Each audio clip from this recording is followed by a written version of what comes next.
Isa na namang masayang tagpo ang nangyari kahapon sa EAT October 14 nang bumisita sa show ang mga kaibigan from Hollywood at ito ay walang iba kundi sina Papa Itan at Lola Belen. Ngunit ang naging malaking sorpresa ay ang pagdating ng isang malapit na kaibigan ng The Barkads at former host ng dating Eat Bulaga na si Jimmy Santos. Nagulat ang mga host nang sabihin ni Papa Itan na kasama niya ang kanyang driver. Isa itong tunay na sorpresa nang biglang dumating si Jimmy Santos. Dala-dala ni Jimmy ang isang cake para sa kaarawan ni Joey De Leon. Nagulat ang lahat ng The Barkads hosts nang biglang sumulpot si Jimmy Santos at sumali sa mga host sa entablado. Happy birthday!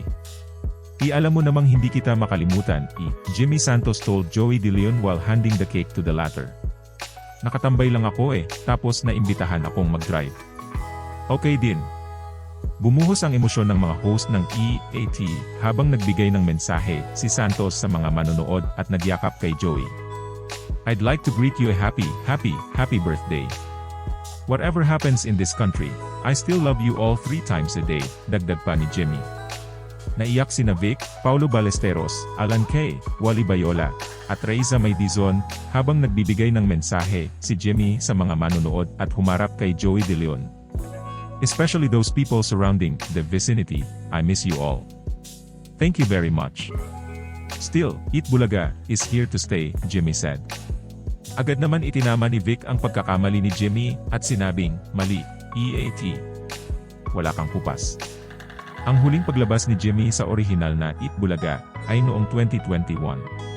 Tiyak na maraming The Barkads ang matutuwa sa pagbabalik ni Jimmy Santos, dahil may natatangi siyang kakaibang timpla sa pagpapatawa na kinahuhumalingan ng mga The Barkads saan mang dako ng mundo. Sa ngayon, abangan natin ang kung magiging ma-instay ulit si Jimmy Santos sa EAT o guest lamang sa mga susunod na episode. Thank you for watching.